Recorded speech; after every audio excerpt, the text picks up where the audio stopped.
예수 그리스도의 보혈이 우리를 정결케 하십니다.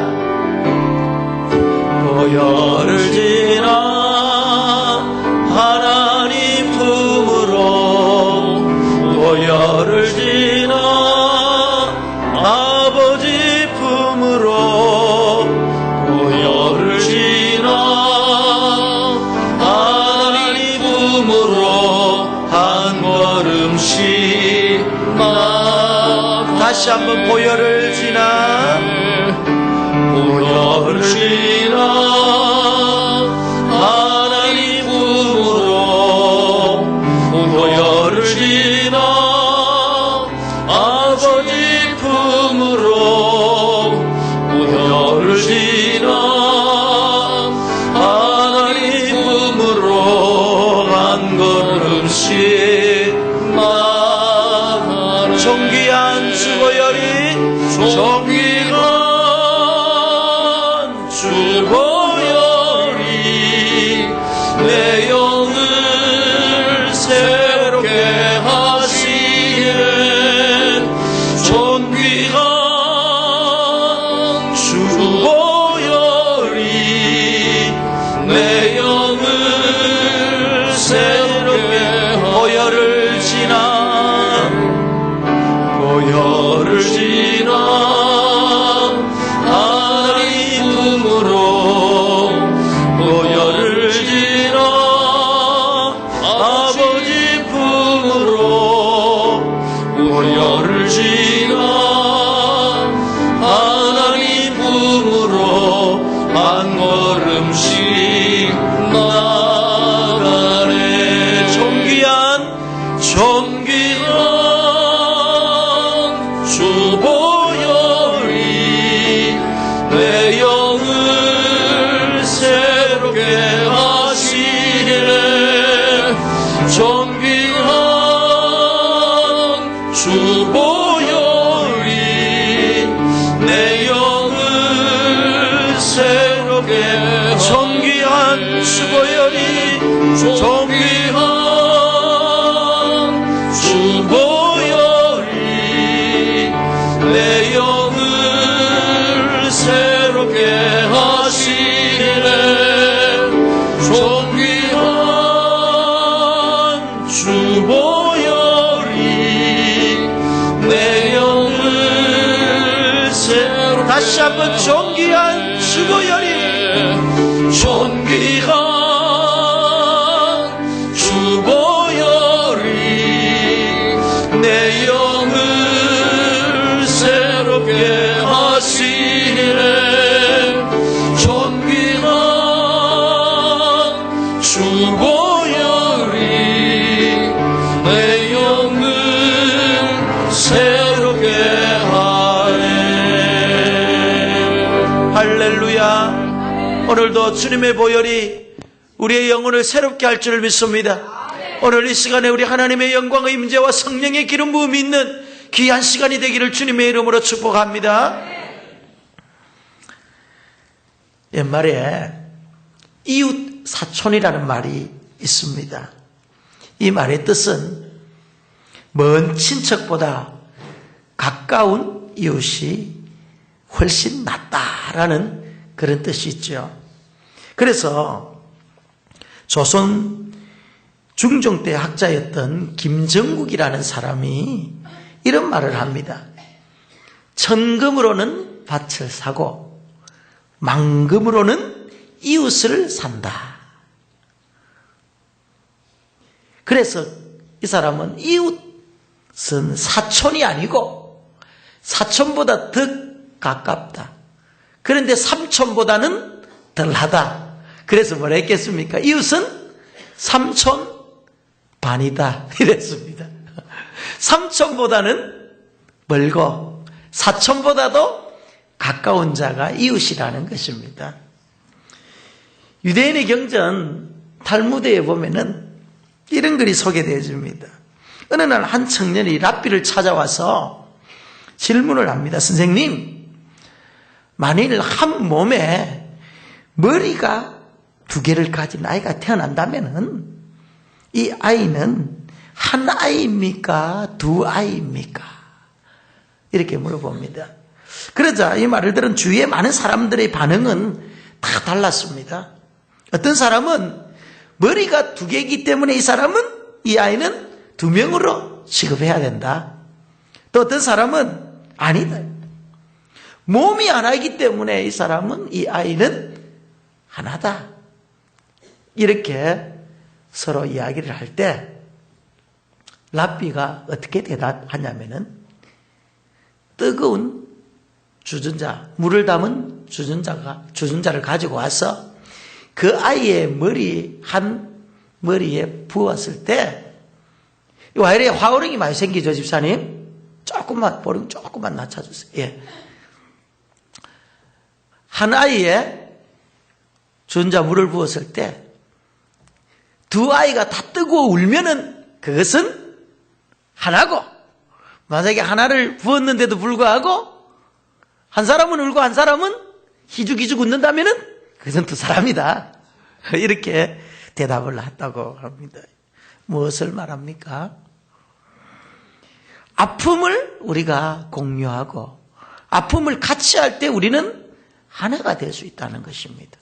아무리 가까운 자라 할지라도 나와 함께 아픔을 같이 하지 않는다면요, 그 사람은 가까이 있으나 멀리 있는 자입니다.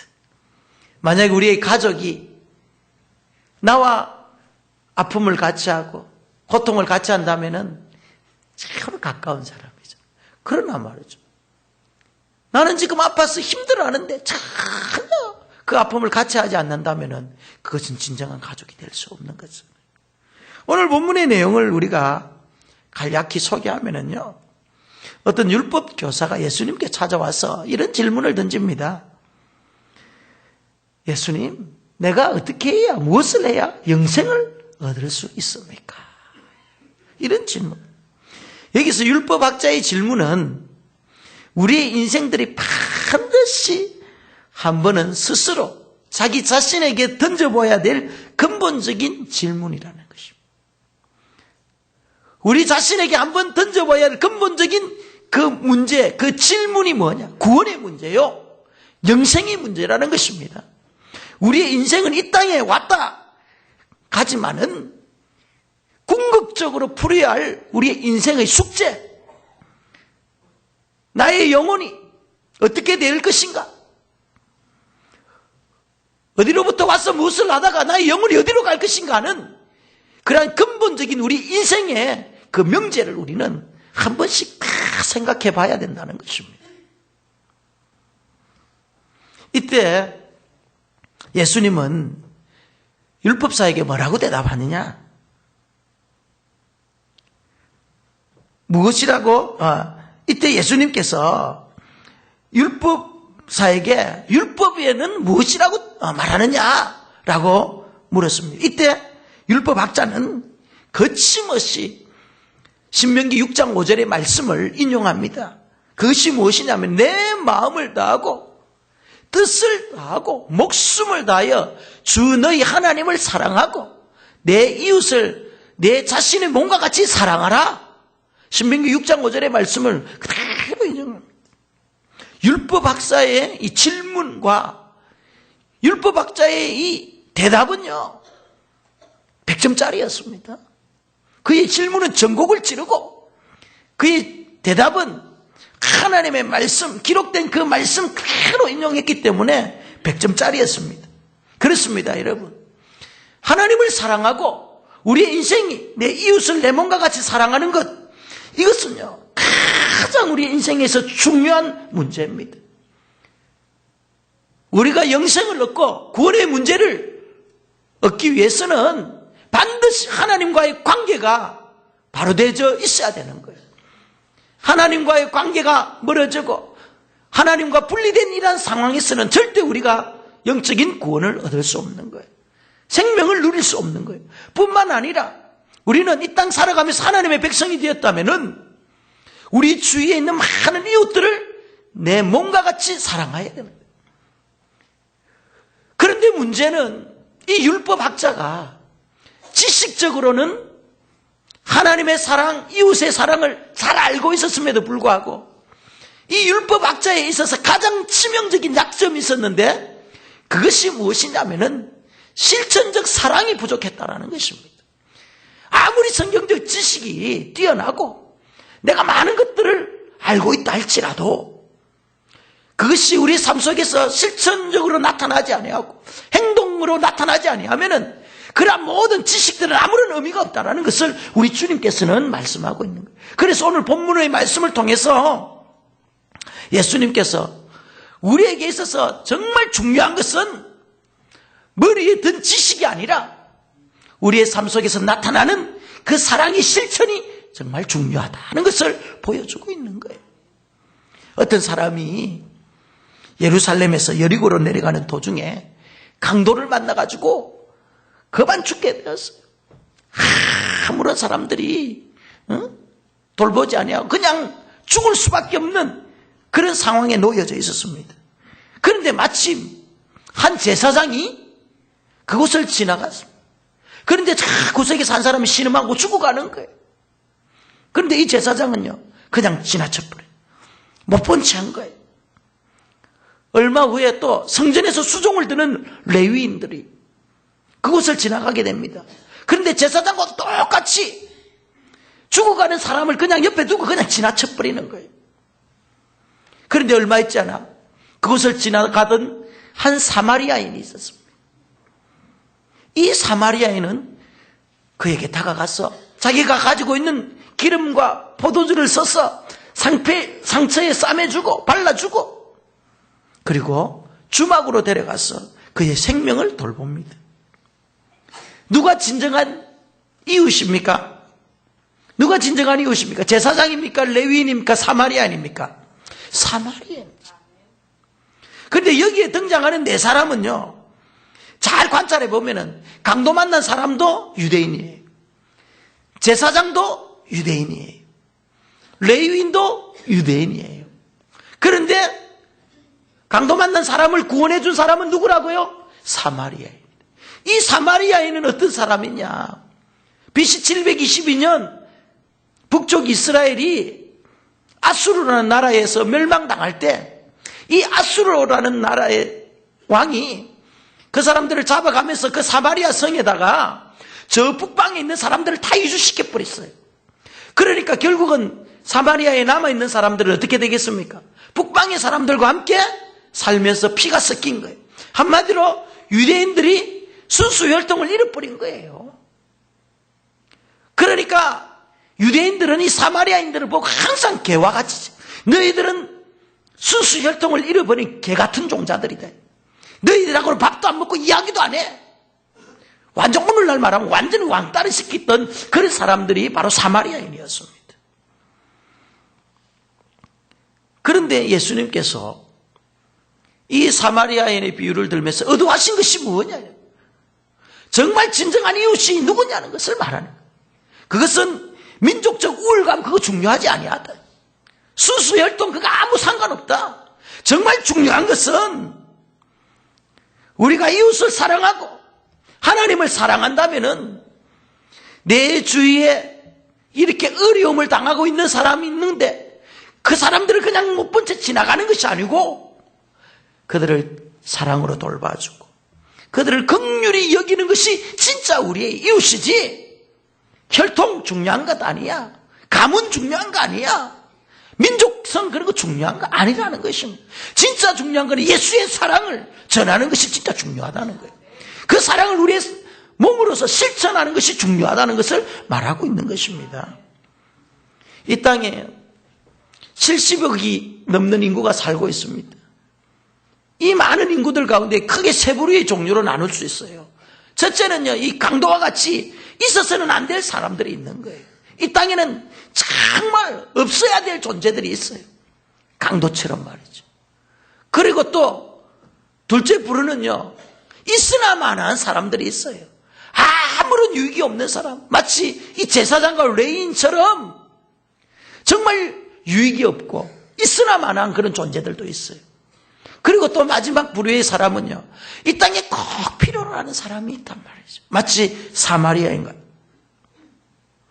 오늘날 우리는요, 이 시대를 살아가면서 정말 제사장과 레위인처럼 무관심한 그러한 삶을 살아가는 사람들이 얼마나 많은지 몰라요. 이웃에 대하여 너무너무 무관심하고 내 영혼에 관하여 너무너무 무관심하고 구원의 문제에 관해서 너무너무 무관심한 사람이 많아요.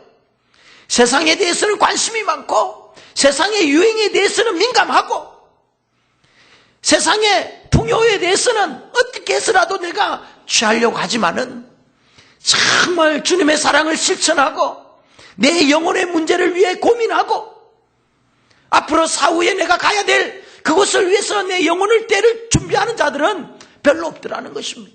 무관심하다는 거예요. 영혼을 위해서는 너무너무 무관심한 그런 인생을 사는 사람들이 많이 있어요. 오늘 본문 31절에 보면은 강도를 맞는 자의 모습을 그 모습을 본 제사장의 태도가 어떻게 합니까? 보고 피하여 지나가더라. 보고 피했대 했습니다. 제사장이라면 누굽니까? 그때 당시에 영적인 지도자들이잖아요. 제사의 일을 관장하는 사람들이요. 하나님과의 직접적인 그런 만남이 있는 사람이에요. 그런 사람들이 정말 죽어가는 한 이웃을 바라보고 그냥 못 본 채하고 피해버리는 거예요. 피하는 것은 무관심한 거예요. 사랑을 실천한 기회가 있음에도 불구하고 실천하지 않는 것, 그거는 무관심이에요. 32절 보면 레위인의 태도는 어떠합니까? 보고 피하여 지나갔다 했습니다. 똑같습니다. 성전 봉사자들, 제사장들은 다 어려움에 처한 이웃들을 바라보고 그냥 피해버리는 거예요. 무관심했다라는 것입니다. 물론 그들에게는 자기 나름대로 피해야 할 합당한 이유와 명분이 다 있었을 것입니다. 만약 강도 맞는 자를 도와준다면은 하나님께 지금 내가 제사 드려야 될 시간을 지키지 못하고 이 제사를 번끈해야 될 그런 상황이 있을지도 모릅니다. 성전 봉사하는 일에 레위인은 차질을 겪을 수도 있습니다. 그러나 하나님께서 그들에게 진정으로 요구하는 것이 뭐냐? 제사를 원하느냐? 아니면은 사랑을 원하느냐? 무엇을 원하겠습니까? 그래서 호세아 6장 6절 말씀에 이런 말씀이 있어요. 나는 인애를 원하고 제사를 원치 아니하며 번제보다 하나님 아는 것을 원하노라. 우리 주님의 마음, 하나님의 마음은 제사가 아닌 긍휼이라는 것입니다. 하나님 앞에 제사 드리는 것보다 더 중요한 것은 불쌍히 여기는 마음, 죽어가는 사람을 바라보고 가슴 아파하고 그를 도울 수 있는 그런 마음, 긍휼의 마음을 하나님께서 더 우선적으로 보는 거예요. 하나님을 아는 것, 이것이 바로 주님의 그 긍휼하심을 보는 거예요. 그런데 우리는 너무너무 종교적인 그런 행위에 우선순위를 들고 살다 보니까 종교적 의무는 잘 감당하는데 하나님의 마음을 제대로 모르는 거예요. 하나님의 마음. 긍휼을 원하시는 하나님의 마음을 모르기 때문에 종교적 위선으로 때로는 우리가 주님의 사랑을 실천하지 못하고 많은 주위의 이웃들을 바라보면서 무관심하는 경우가 너무너무 많다는 것입니다. 보고도 피해버리는 그런 일들이 얼마나 많은지 몰라요. 만약에 이 제사장과 레위인이 제사를 집례하고 성전 봉사했다고 칩시다. 죽어가는 그 이웃을 그냥 내팽개치고 그가 제사를 하나님 앞에 집례했을 때 그 제사의 집례가 하나님 앞에 온전히 상달되어 있겠습니다. 레위인의 봉사를 우리 하나님께서 받아주시겠냔 말이에요. 러시아의 문호 이 톨스토이라는 사람이 쓴 꿈이라는 책에 이런 이야기가 소개됩니다. 어느 구두수성공 할아버지가 있었습니다. 그 할아버지의 마음의 소원은요, 한번 예수님을 만나보는 거예요. 그래서 어느 날 꿈속에 예수님을 만나게 됩니다. 그래서 예수님께서 내가 내일 너희 집에 꼭 방문할 것이다 하고 사라졌어요. 할아버지는 너무너무 기뻤습니다. 그래서 예수님을 맞이할 준비를 온갖 맛있는 것들을 다 준비해 놓고 기다리고 있었는데 밖에서 누군가 이제 문을 두드리는 거예요. 그래서 이 할아버지는 이제 기다렸던 예수님이 오셨나 보다 하고 너무너무 기뻐서 막 달려 문을 열었는데 거기에는요 거지 소년이 주위에 떨고 있었습니다. 그래서 이 구두수 성공 할아버지는요 그 거지를 방 안으로 집 안으로 이렇게 들어와서 주위에 떨던 그 거지에게 예수님을 위해 차려놓았던 그 맛있는 음식을 그에게 내줍니다. 얼마 후 청소부 할아버지가 문을 두드리는 거예요. 문을 열고 나가 보니까 예수님이 아니고 청소부가 있는 거예요. 그래서 그 또 할아버지는 그 청소부 영감을 자기 집으로 데리고 와서 예수님을 위해서 차려놓은 그 음식을 또 내주었습니다. 한밤중이 되었습니다. 이제는요 문을 두드렸어요. 진짜 예수님이 왔나 보다. 예수님은 이렇게 아무도 없는 밤에 오시지. 달려 문을 딱 여는데 거기서는 사과장수 아주머니가 주위에 떨고 있는 거예요. 할아버지는요 이 사과장수 아주머니에게 예수님을 위해 준비한 모든 것들을 다 갖다 놔줬어요. 그날 저녁에 예수님이 왔겠습니까? 안 왔겠습니까? 예수님이 안 왔습니다. 이 구두수선 할아버지는 잠을 잡니다. 그런데 꿈에 예수님이 나타나셔서 이렇게 말씀하십니다. 오늘 나는 너희 집에 3번이나 갔었단다. 그리고 3번이나 극진한 대접을 받았단다. 참으로 너는 나를 사랑하는 자이구나. 내 이웃의 보잘것없는 자들을 대접하는 것이 곧 나를 대접하는 것이란다. 이렇게 예수님께서 말씀을 하셨다는 거예요. 그러니까 예수님께서 그날 주위에 떨고 있는 거지의 모습으로 오셨고 또 청소부 할아버지의 모습으로 오셨고 또 한밤중에는 사과장수의 아주머니의 모습으로 그의 집에 왔다는 것입니다. 이 할아버지는 그들을 지극정성으로 예수님 모시듯이 모셨다는 거죠. 그럴 때 예수님을 실질적으로 만난 것과 다름이 없다는 거죠. 마태복음 10장 42절 말씀에 이런 말씀이 있습니다. 이 소자 중에 하나에게 냉수 한 그릇이라도 주는 자는 내가 진실로 너에게 이르노니 이 사람이 결탄코 상을 잃지 아니하리라.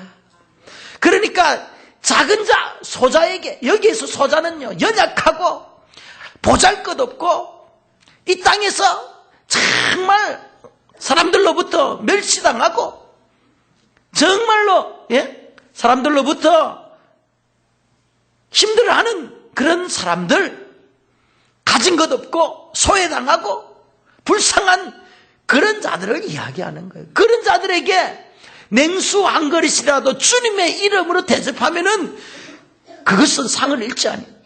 곧 누구를 대접하는 것이다? 그것이 바로 주님을 대접하라는 것입니다. 이것은 무엇을 말합니까? 우리 그리스도인들은 정말 우리의 삶 속에서 어떠한 상황과 어떠한 환경에서도 힘들고 어렵고 나약한 사람들을 보면은 내가 도울 수 있는 그런 기회가 온다면은 피하지 말고 외면하지 말고 그들을 주님을 대하듯이 대해주라는 것입니다. 우리가 섬길 수 있는 기회가 있단 말이에요. 내가 대접해야 될 기회가 온단 말이에요. 그 기회가 안 오면은 모르겠지만 어느 순간 어느 상황 속에서 그런 기회가 나에게 딱 왔을 때 그때는 주님의 마음을 가지고 주님을 섬기는 마음을 가지고 그분들을 섬겨주세요. 그러면은요 하늘의 상을 잃지 않는다고 그래요. 선한 사마리아 비유에서 우리는 두 가지 영적인 교훈을 얻을 수 있습니다. 첫 번째 교훈은요, 제사장과 레인에게서 볼 수 있듯이 무관심이 얼마나 무서운 죄인 줄을 우리는 알아야 됩니다. 무관심은 여러분 죄입니다. 사랑의 반대는요, 미움, 질투, 시기, 증오가 아니에요.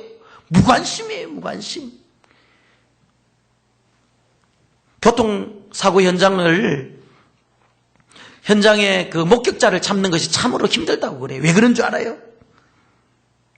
그 사고 현장에서 목격자의 진술 한마디만 있다면은요, 그 교통사고가 아주 현장이 잘 정리가 되는데, 그것을 보고도 귀찮아하기 때문에, 진술하는 것들을요, 힘들어하기 때문에 현장에 목격자들이 안 나타나는 거예요. 왜? 아까운 시간 들여가지고 경찰서에 불려가서 이래 조사받고 저래 하고, 또 다른 사람에게 혹시나 자기가 악한 감정을 받을지 않을까, 이런 생각 때문에 교통사고 현장에 목격한 사람이 나타나지 않는다. 그래서 그 결과가요, 피해자가 가해자가 되는 거예요. 억울한 일을 당하는 경우가 많다는 것입니다. 극단적으로 표현하면은 무관심은 보이지 아니하는 살인과 같다. 관심과 사랑은 죽은 자를 살리지만은 무관심은 산자를 죽이는 무서운 독사와 같다는 것을 우리는 알아야 됩니다. 우리가 이 땅 살아가면서요, 나와 상관이 없는 일, 나의 가족과 상관없는 일, 내 삶과 전혀 무관한 일에 대해서는요, 우리는 신경을 안 쓰고 관심을 가지지 않아요. 오늘날 현대인의 특징 가운데 하나가 이 무관심의 죄예요. 무관심. 너무너무 이기적으로 우리가 변하고 있는 거예요.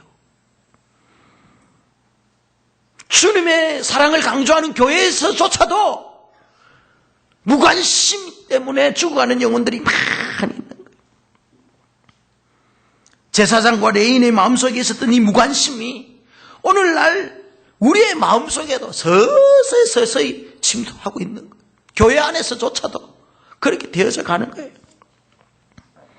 무관심의 노예가 된 자들에게는요, 사랑을 베풀 만한 그런 긍휼이 있을 수 없게 되는 거예요. 이런저런 합당한 핑계와 이유로 사랑을 실천할 그 현장을 도피해버리는 거예요. 다 명분이 있고 이유가 다 있어요.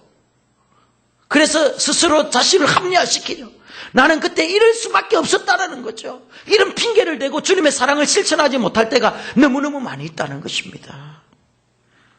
요한복음 요한일서 3장 18절 말씀에 뭐라고 기록되어 있습니까? 자녀들아, 우리가 말과 여로만 사랑하지 말고 오직 행함과 진실함으로 하자. 우리는 말과 여로를 얼마나 사랑을 많이 하는지 몰라요. 기도를 하더라도 청산유수와 같이 아주 세련된 기도 잘 하잖아요. 그런데 실질적으로 우리의 삶 속에서는 주님의 그 사랑을 제대로 한번 실천 못하고 살아갈 때가 너무너무 많다는 것입니다. 그리고 오늘 두 번째 주는 영적 교훈은 뭡니까?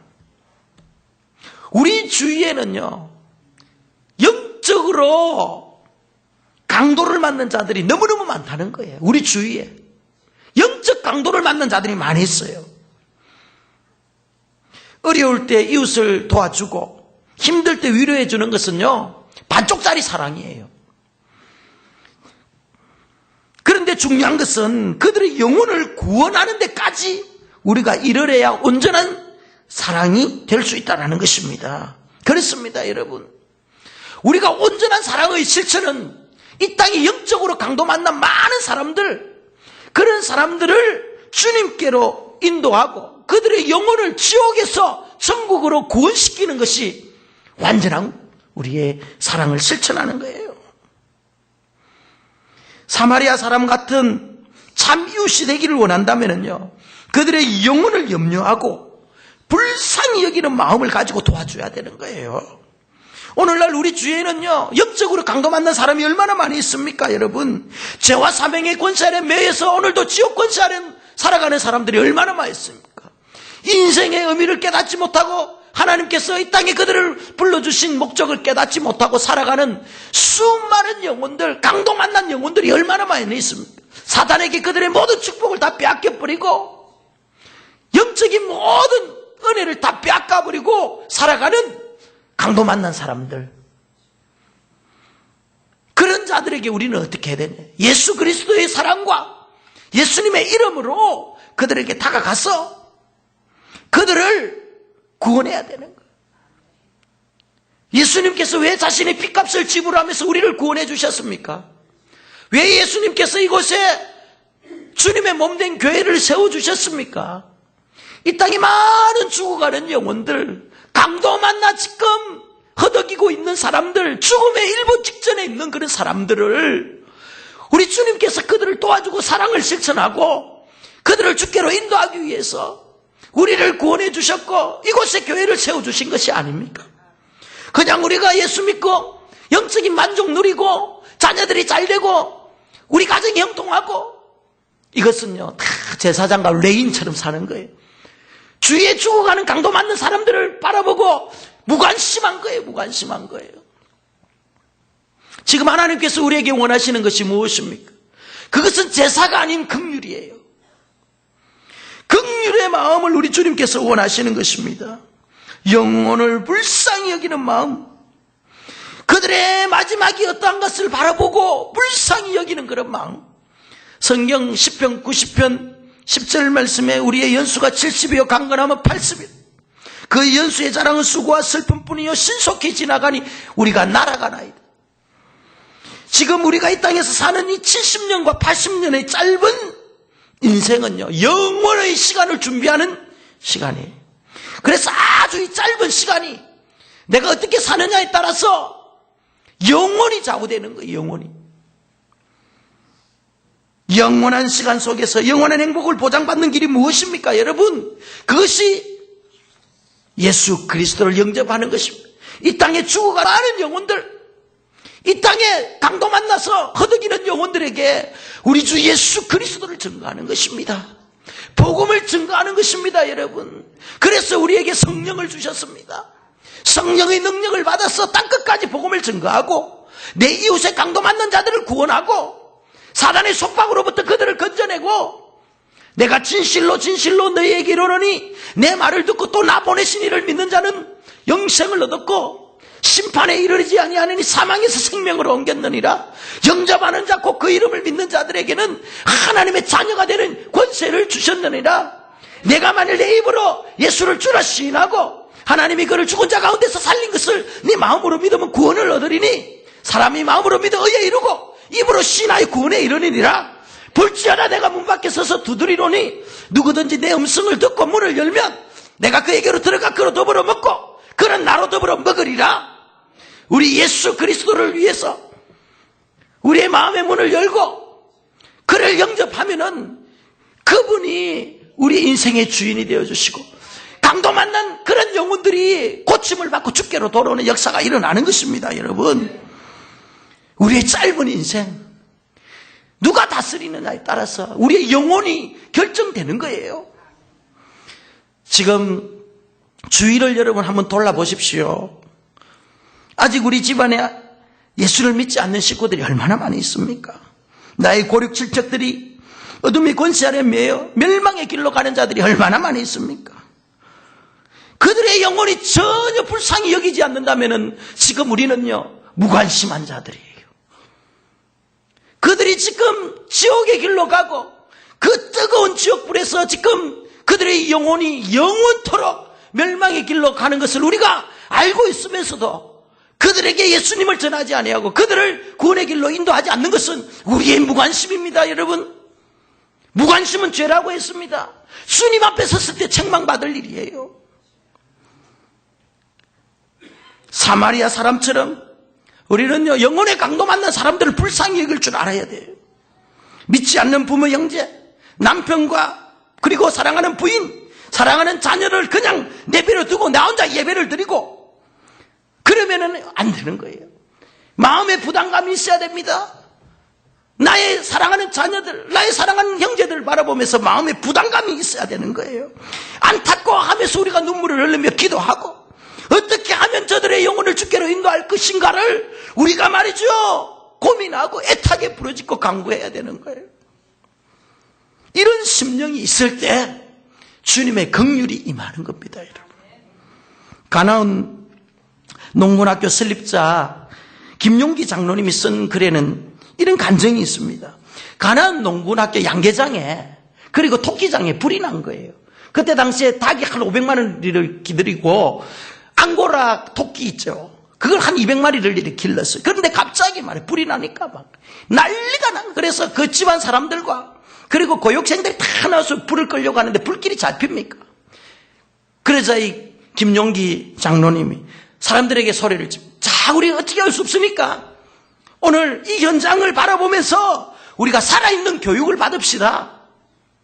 그래서 많은 사람들이 불타는 광경을 지켜보는데 그 닭들이 말이죠. 막 불에, 날개가 불에 붙어가지고 퍼득퍼득거리고 꼬꼬닥거리고, 토끼들이 앙고라털이 얼마나 많습니까? 그게 불이 붙으니까 막 토끼들이 이리 뛰고 저리 뛰고 아비규환 난리 법석이 난 거예요.